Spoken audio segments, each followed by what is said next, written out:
Le texte parle d'une corde. Une corde à 2 fils, c'est quelque chose qui va s'effilocher, c'est quelque chose qui va finir par craquer à un moment ou à un autre quand il va y avoir trop de tension. Donc il dit, la corde à 3 fils ne se rompt pas facilement. C'est une image. Hein.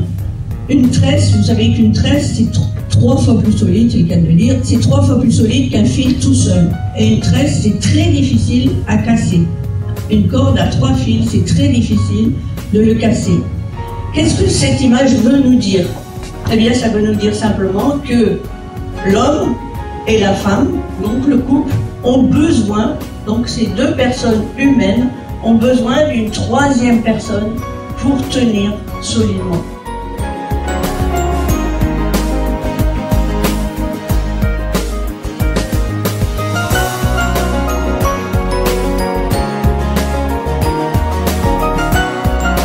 Donc, il parle d'une tresse et c'est une image qui montre que l'union de ces 2 personnes, c'est quelque chose de fragile, même si on est attaché l'un à l'autre, même si on aime, même si on s'aime profondément, eh bien, il y a quand même des moments qui sont tellement durs à vivre, des moments de tension qui sont si intenses qu'on arrive à s'éloigner l'un de l'autre. On n'arrive pas forcément à se séparer physiquement, c'est-à-dire l'un dans une maison et l'autre dans l'autre, mais on arrive à être séparés de fait à cause des circonstances, des événements. Mais si le Seigneur est avec nous, eh bien le Seigneur continue de nous tenir. Nous avons pas mal d'exemples donc de personnes qui ont été séparées. Alors, je dis même séparées parce que le mari est parti avec une maîtresse, avec une autre femme, ou la femme est partie avec quelqu'un d'autre, et donc ils étaient dans 2 villes différentes.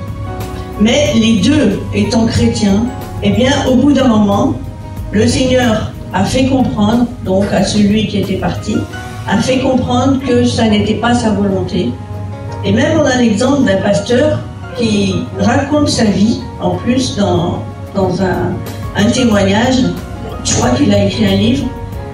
Il est monté au ciel, donc il a été très malade, il est monté au ciel, et quand il est arrivé au ciel, il dit qu'il y avait une file de personnes qui rentraient, et que Jésus était là et qui disait à un tel, oui, tu rentres, et quand lui il est arrivé, tout pasteur très connu qu'il est, le Seigneur lui a dit non, toi tu ne rentres pas.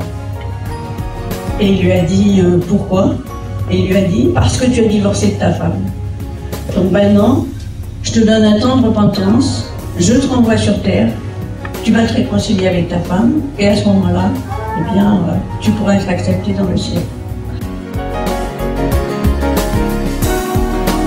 Donc, si on est relié à un 3e fil, c'est-à-dire à une 3e personne qui est Dieu, eh bien, nous allons être unis solidement parce que Dieu a fait alliance avec nous, si nous avons choisi de faire alliance avec lui.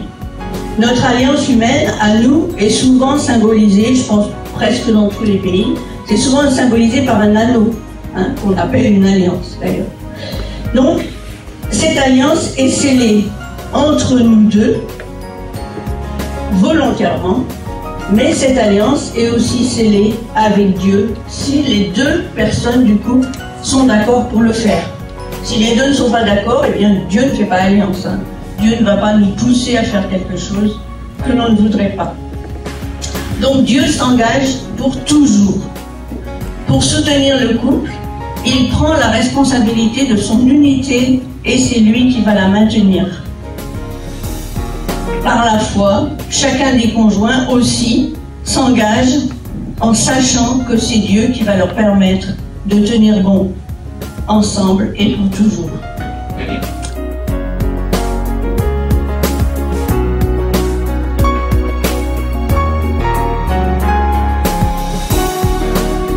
Toujours s'applique à Dieu.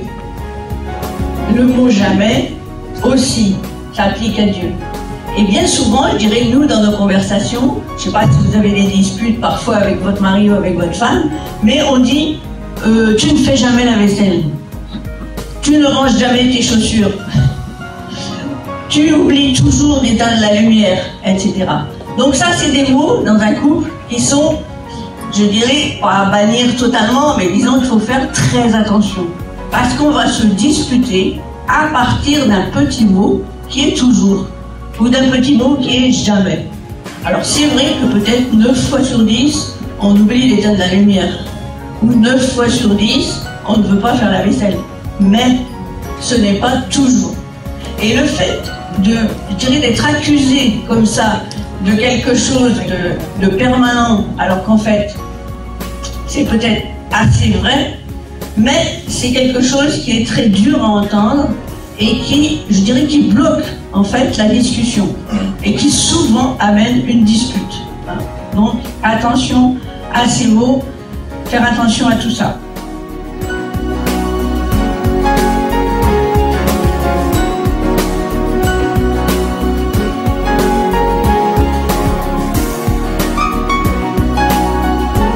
Autre chose donc qui est très important, le Seigneur a fait alliance avec nous, on a choisi le Seigneur.